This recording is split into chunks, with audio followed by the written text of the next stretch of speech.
الحمد لله رب العالمين والعاقبة للمتقين والصلاة والسلام على سيد الأنبياء والمرسلين وعلى آله وأصحابه أجمعين أما بعد فقد قال الله تبارك وتعالى في القرآن المجيد والفرقان الحميد فأعوذ بالله من الشيطان الرجيم بسم الله الرحمن الرحيم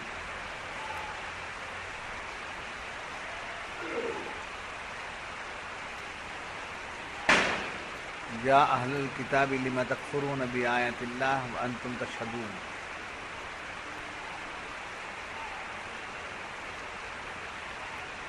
ودت طائفة من اہل الکتاب لو یضلونکم وما یضلون الا انفسهم وما یشعرون یا اہل الکتاب لم تکفرون بآیات اللہ وانتم تشہدون یا اہل الکتاب لم تلبسون الحق بالباطل وتکتمون الحق وانتم تعلمون قالت طائفة من أهل الكتاب آمنوا بالذي أنزل على الذين آمنوا وجه النهار واكفروا آخره لعلهم يرجعون صدق اللہ العظیم۔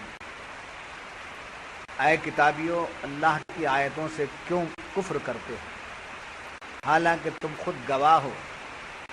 اے کتابیو، حق میں باطل کیوں ملاتے ہو اور حق کیوں چھپاتے ہو حالانکہ تمہیں خبر ہے؟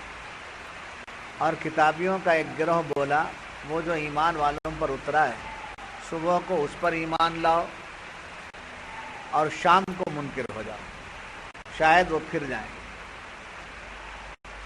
معزز سامعین،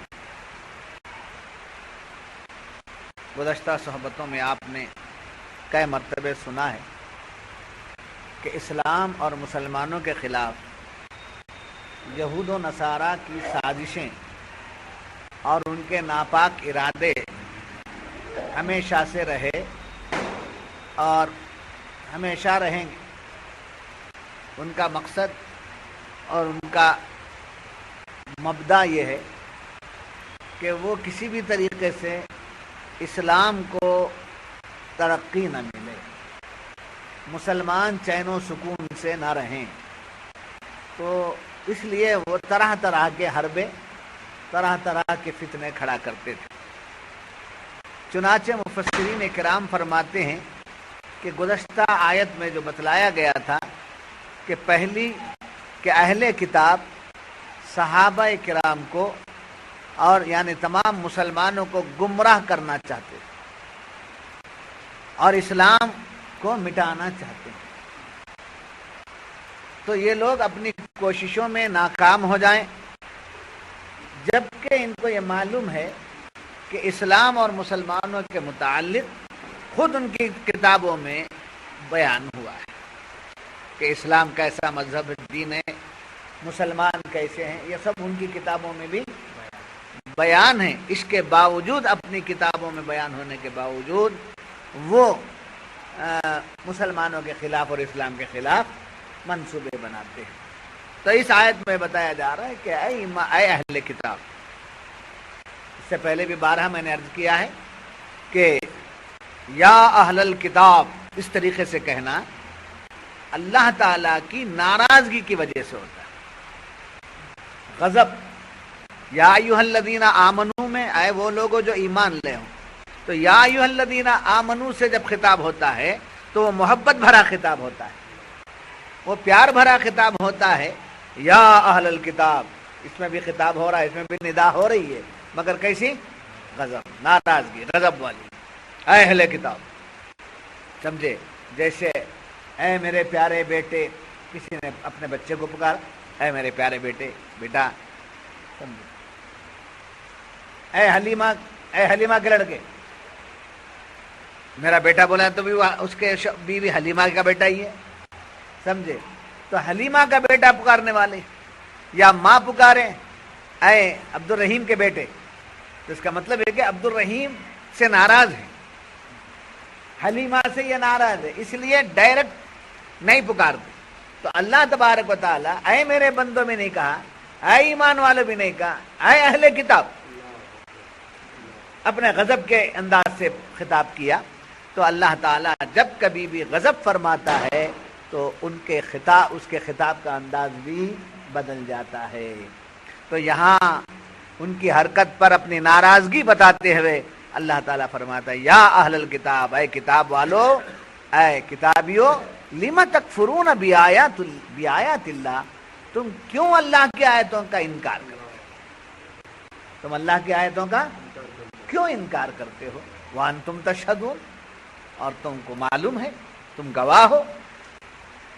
تو یہاں مفسرین فرماتے ہیں بآیات اللہ سے مراد صرف قرآن کی آیتیں نہیں ہیں، اللہ کے محبوب کے جو معجزے ہیں ان معجزوں کا انکار تم کیوں کرتے ہو؟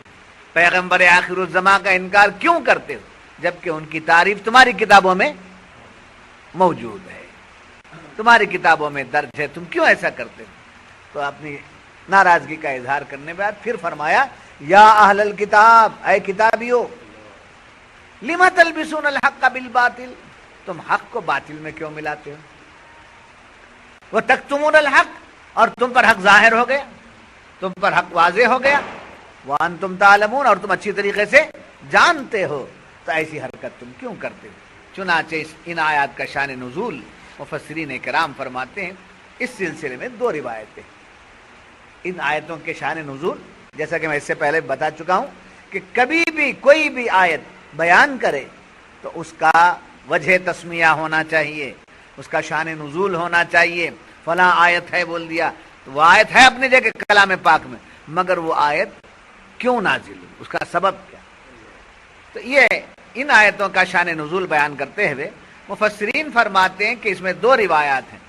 جنگ خیبر کے موقع پر، جنگ خیبر کے موقع پر 12 شخصوں نے مل کر کیا کیا؟ آپس میں مشورہ کیا۔ 12 لوگ یہودی علماء، 12 یہودی علماء مل کر مشورہ کرنے لگے کہ مسلمانوں کو کیسے بہکایا جائے، کیا ہے، کیا پلان ہے؟ لوگ حضور کو چھوڑ کر کے ادھر آ جائیں، اسلام کو چھوڑ کر کے اپنے پرانے دین پر یا پرانے طریقے پر آ جائیں، ان کو بہکانے کا کیا کرنا؟ مشورہ۔ علماء یہود 12 لوگوں کو لے کر کے مشورہ کرنے لگے۔ کیا مشورہ کرتے تھے وہ؟ کہ اسلام کو کیسا نقصان پہنچائیں، مسلمانوں کو کیسا بہکائیں، یہ مشورہ۔ بات سمجھ میں آ گئی؟ اب مشورے میں کیا طے پایا؟ مشورے میں یہ طے پایا کہ ہم سب مسلمان ہو جائیں گے، ہم لوگ مسلمان ہو جائیں گے، صبح میں مسلمان ہو جانا، پھر رات میں پلٹ جانا۔ صبح میں مسلمان ہو جانا، رات میں پلٹ جانا۔ تو کیوں پلٹنا؟ تاکہ مسلمانوں کو یہ ہم بتائیں کہ ہمارے اندر کوئی برائی نہیں ہے، ہم تو قبول کرنے کو تیار ہیں، ہم قبول کر لینے کو تیار ہیں، آپ قبول بھی کر لیے، پھر پلٹ گئے تو کیوں پلٹے بھائی؟ اس لیے کہ وہ جو قبول کر لیے ہمارا دل صاف ہے۔ اب اندر آ کے دیکھے تو ہماری کتابوں میں جس پیغمبر کا بیان ہوا ہے وہ پیغمبر یہ نہیں ہے۔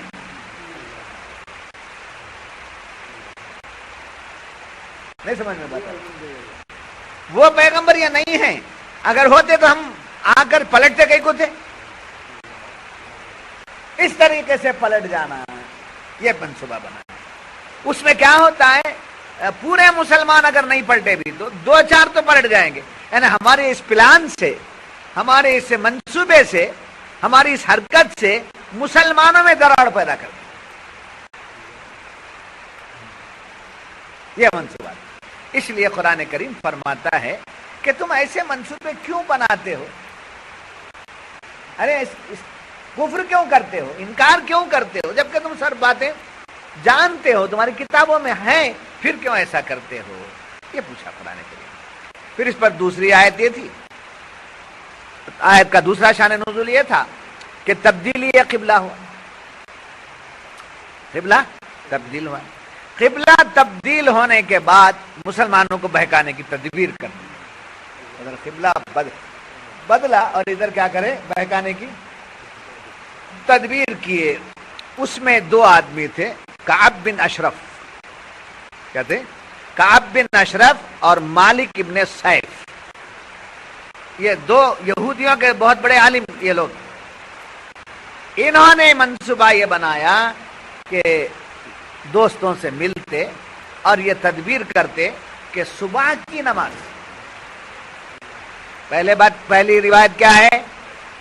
صبح کو مسلمان ہو جانا، رات میں پلٹ جانا، یہ بھی واقعہ۔ اب دوسرا واقعہ اسی آیت کی نسبت سے شان نزول کا، اسلام میں داخل ہو جانا، صبح کی نماز کعبۃ اللہ کی طرف منہ کر کے پڑھ لیں، پھر شام ہوتے ہوتے بیت المقدس کی طرف منہ کر لیں۔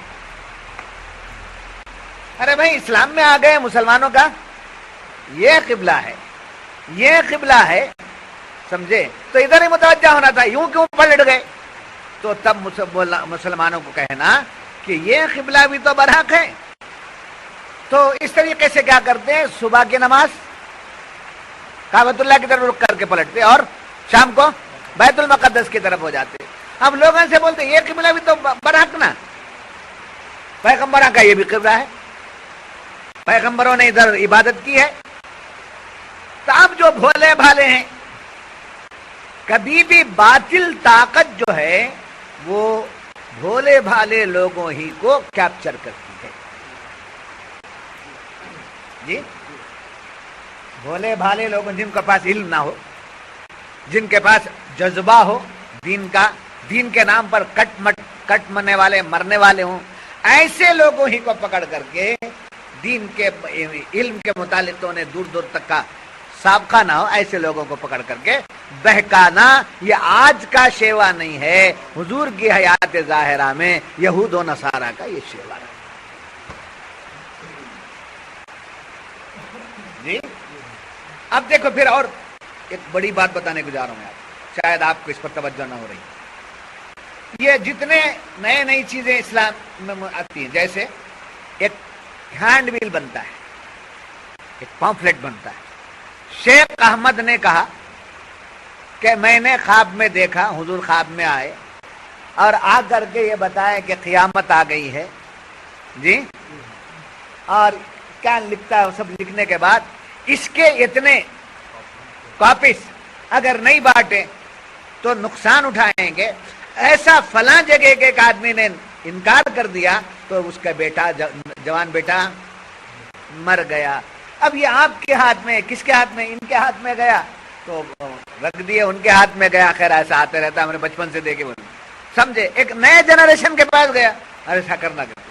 اب وہ چھاپنے، پہلے چھپائی کا مسئلہ تھا، اب تو زیراکس کا مسئلہ ہو گیا، تو زیراکس لے کر کے اسے بانٹتے ہیں۔ یہ کس کی سازش ہے؟ یہود و نصارہ کی۔ کس کی سازش ہے؟ یہود و نصارہ کی۔ یعنی وہ یہ سازش کرتے ہیں کہ ہم مسلمانوں کے اندر قیامت کا جو علم ہے، قیامت پر جو ایمان ہے، سمجھے، اور اس کے آثار پر ایمان ہے، قیامت کے قریب ایسا ہوگا، ایسا ہوگا، ایسا ہوگا، اتنے دنوں میں قیامت آ جائے گی، حضور آ کر خواب میں فرمائے تو حضور کی تمام باتوں کا انکار پیدا ہو جائے۔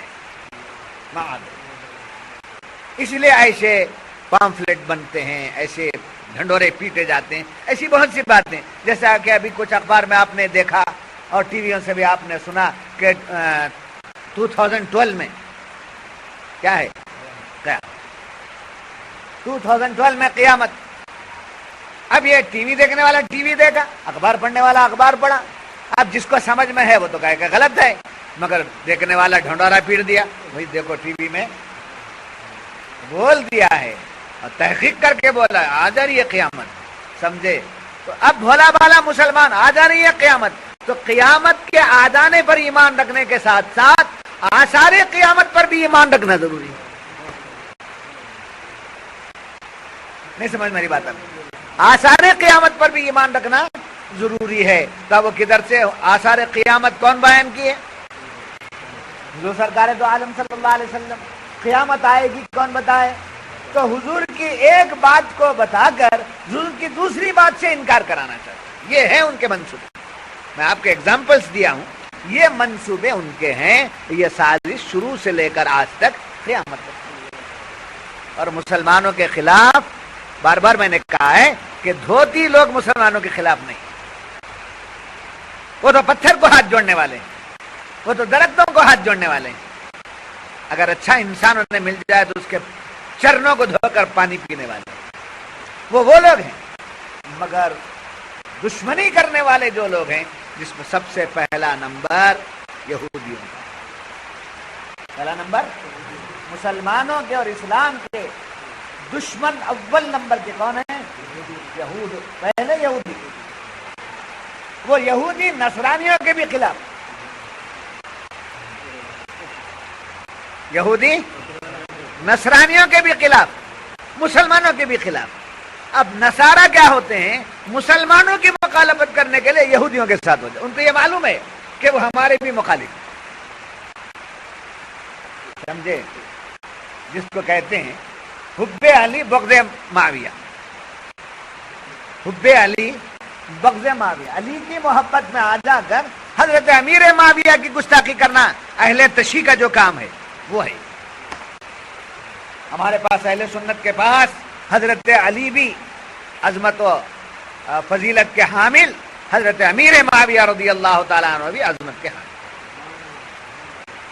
جائے کہ آپ کا بیٹا یزید ہے، آپ کا بیٹا یزید ہے، تو یزید بیٹا ہونے کے باوجود امیر معاویہ رضی اللہ تعالیٰ عنہ کی شان میں گستاخی نہیں کر سکتے.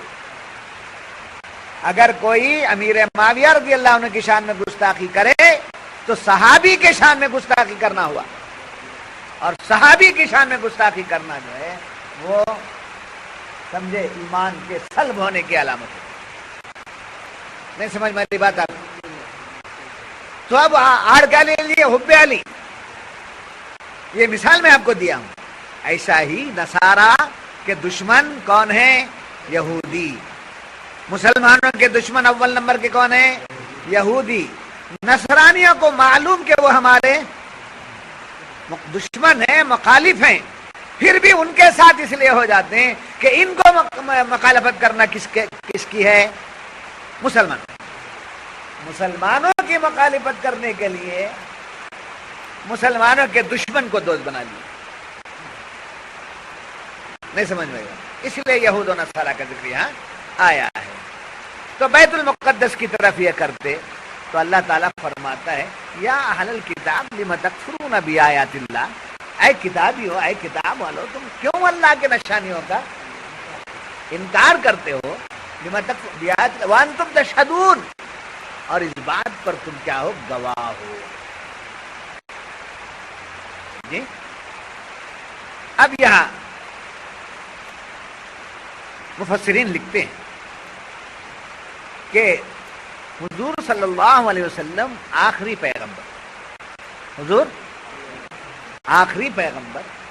آخری پیغمبر کون ہوں گے، وہ کیسے ہوں گے،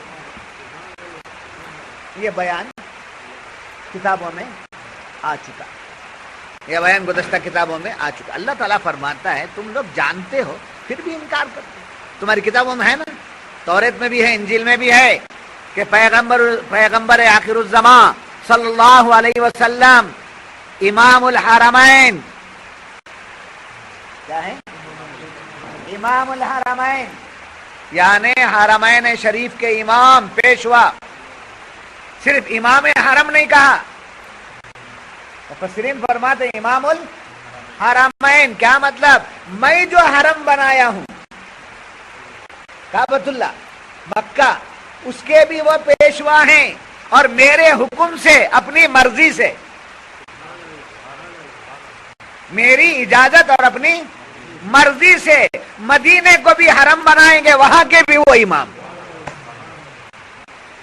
وہاں کے بھی وہ امام ہوں گے.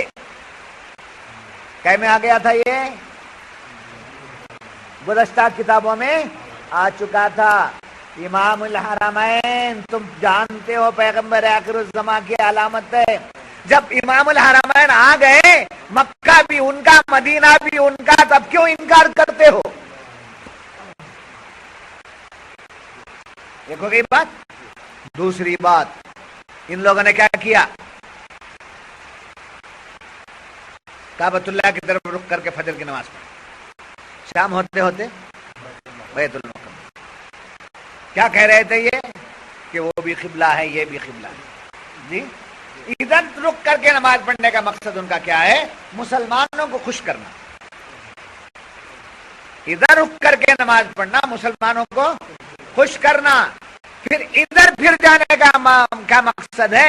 مسلمانوں کو بہکانا۔ تو اب قرآن یہی پوچھ رہا ہے، تم جانتے تھے کتابیوں تمہاری کتاب میں پیغمبر آخر الزمان امام الحرمین ہوں گے، وہ تمہیں معلوم، تم پڑھ چکے ہو، تم گواہ ہو اس بات کے۔ اب یہ دو قبلے کی بات آئی تو حضور صلی اللہ علیہ وسلم کو امام القبلتین کیا فرمایا گیا؟ امام القبلتین، دو قبلے کے امام۔ کسی نبی کو امام القبلتین نہیں کہا گیا، نہ کسی نبی کو امام الحرمین کہا گیا۔ سمجھ آئی بات؟ امام القبلتین کسی کو نہیں کہا گیا سوائے حضور کے، اور امام الحرمین سوائے حضور کے کسی کو نہیں کہا گیا۔ تو امام القبلتین کا مطلب کیا؟ حکم بدل آنے سے پہلے، سمجھے، کعبے کی طرف رخ کرنے کا حکم آنے سے پہلے کدھر رخ کر کے پڑھے؟ بیت المقدس کی طرف پڑھے، اور جب حکم آ گیا تو کدھر ہو گئے؟ کعبۃ اللہ کی طرف ہو گئے۔ یہ ان کی شانتی کے وہاں کے بھی امام، یہاں کے بھی امام۔ جی، ادھر کی رخ کے امام بھی آپ ہی ہیں، ادھر کی رخ کے امام بھی آپ ہی ہیں۔ تو آپ کا امام القبلتین ہونا مانو، اور پیغمبر ادھر کیے ہیں تو وہ ہمارے پاس دلیل نہیں ہے، وہ ہمارے پاس پرو نہیں ہے، وہ ہمارے یعنی اسلام کے پاس، مسلمانوں کے پاس اس کا کوئی ثبوت نہیں ہے، وہ مضبوطی نہیں ہے۔ یہ حضوری کی شانتی، سمجھے، ادھر نماز پڑھ لیے، پڑھا دیے، جب ان کی منشا تھی کہ ادھر ہو جاؤ تو ہم نے ان کی منشا کو پورا کر دیا، حکم دے دیا، تو قیامت تک کے لیے وہی قبلہ ہے۔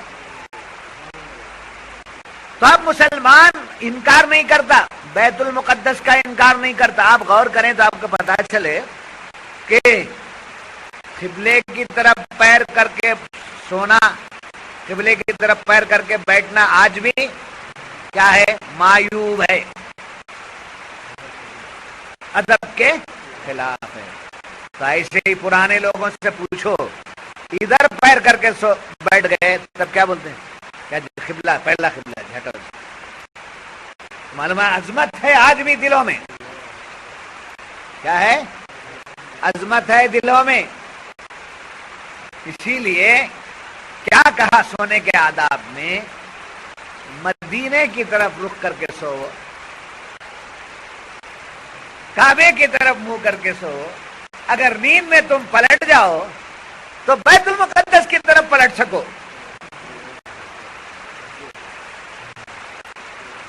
نہیں سمجھ میں بات؟ کروٹ پتلو تو بیت المقدس کی طرف ہو جاؤ، تم پیر نہیں ہونا ادھر، جی۔ اور جب لیٹو ہوش مندی کے ساتھ تو کدھر چہرہ کدھر ہونا، تو سر کدھر ہونا، ایسا نہیں ہونا، ایسا کرو۔ اس لیے کہ بالین پر حضور آتے۔ اب کچھ جگہ رواج ہے اور بڑوں کا طریقہ بھی ہے، انتقال ہونے کے ساتھ جیسے موت کی علامتیں ظاہر ہونے لگتی ہیں تو آج اٹھا کر کیا کرتے ہیں؟ قبلے کی طرف پیر کر دیتے ہیں، جی۔ یہ مسئلہ کوئی ضروری مسئلہ نہیں ہے، ایسا کرنا فرض میں سے، واجبات میں سے نہیں ہے، مگر آداب میں سے ہے۔ کیا میں سے ہے؟ آداب میں سے۔ آداب بزرگان دین بتاتے ہیں، ادب سکھاتے ہیں بزرگ، سمجھے۔ تکبر، خیالات دوسروں سے ملتے ہیں، تو یہ ادب کیا ہے اس کے اندر؟ اس لیے کہ چہرہ ذرا اٹھا ہوا رہے، قبلے کے طرف ہمارا چہرہ رہے، تو سرکار ہمارے سرانے آتے، حضور کو دیکھنے کے لیے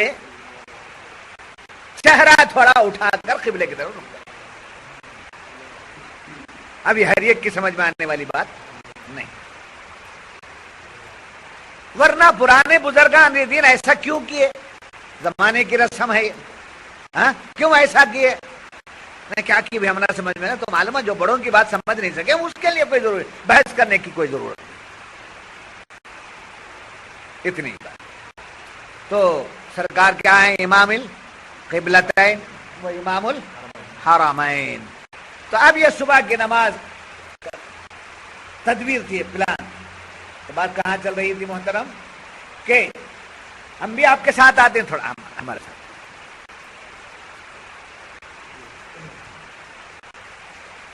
یہ منصوبے کبھی ادھر رہو کبھی ادھر رہو۔ تو یہاں یہ میں بتا رہا تھا کہ نماز قبلے کی طرف رک کر کے پڑھنے کے لیے کیا بننا پڑا ان کو؟ مسلمان بننا پڑا۔ ایسے ہی آپ کو پھانسنے کے لیے آپ کے ساتھ درگاہ کو بھی آنا پڑے گا، آپ کو پھانسنے کے لیے فاتحہ میں بھی آپ کے پاس آنا پڑے گا، آپ کے نیاز میں بھی آپ کے ہاں آنا پڑے گا پھانسنے۔ جب آپ ان کے شکنجے میں چلے جائیں گے تو وہ کیا کریں گے کہ دیکھو اسے ذرا دیکھو کتنا فرق۔ اس واسطے سب سے بہتر راستہ، سب سے عمدہ راستہ، اپنے کو بچا کر چلنے کا جو راستہ ہے وہ راستہ شیخ محترم کا راستہ ہے۔ بس ایک کے ہو جاؤ، اب کسی کی طرف مت دیکھو، کوئی آ رہا ہے اپنا بھلا کیا، کوئی پلٹ گیا وہی مار۔ تو بہر کیف، اچھا یہاں ایک بات، یا اہل الکتاب لم تکفرون، یا اہل الکتاب لم تکفرون، اے اہل کتاب تم کیوں انکار کرتے ہو؟ تو اہل کتاب کا مطلب کیا؟ عالم، سمجھے کون ہے وہ؟ عالم، علماء یہود، علماء نصارہ، علماء سو، علماء ربانیین، عالموں کی بھی کیا ٹکری ہے، کیا ٹکری، سمجھے؟ ہمارے میں عالمہ ہیں بول کر نہیں، یہودیوں میں بھی عالم، نصرانی میں بھی عالم، اور جماعتوں میں بھی عالم ہیں، ہمارے میں بھی عالم ہیں، مگر ہر عالم کا کیٹیگری الگ ہے۔ یہود کے ہیں تو یہودی علماء، نصارہ کے ہیں تو علماء نصارہ، سمجھے؟ باطل فرقوں میں عالم ہیں تو علماء سو، کیا ہے وہ؟ علماء سو، اور حقانیت کے عالم ہیں تو علماء ربانیین، ان کو علماء ربانی عالم کی کیٹیگری بتائے ہوں گے، نہیں سمجھنا؟ اور علماء یہود کے، علماء نصارہ کے، علماء سو کے ہیڈ امیر کا نام ہے، سمجھے؟ ملک، کیا ہے، شیطان، سمجھے؟ شیطان تمام فرشتوں کا استاد، سمجھے؟ فرشتوں کو پڑھانے والا کون؟ شیطان، ان کے یہ سب شاگرد انسانوں میں، یہ علماء یہود، علماء نصارہ، علماء سو وغیرہ، نہیں سمجھ والی بات۔ اب یہاں ایک بات یہ ہے، اب یہ لوگ کون ہو بھلے؟ اہل کتاب کیا بتایا میں اب ان کو؟ عالم، مگر اللہ تبارک و تعالی یہاں یہ فرما رہا ہے کہ اے اہل کتاب لما تکفرون بآیات اللہ وانتم تشہدون، تم اے کتابیو اللہ کے آیتوں سے کیوں کفر کرتے ہو حالانکہ تم گواہ ہو، جانتے ہو، جان کر کیوں تم انکار کرتے ہو؟ تو یہاں سے مفسرین فرماتے ہیں عالم کا گناہ جاہل کے گناہ سے سخت ہے،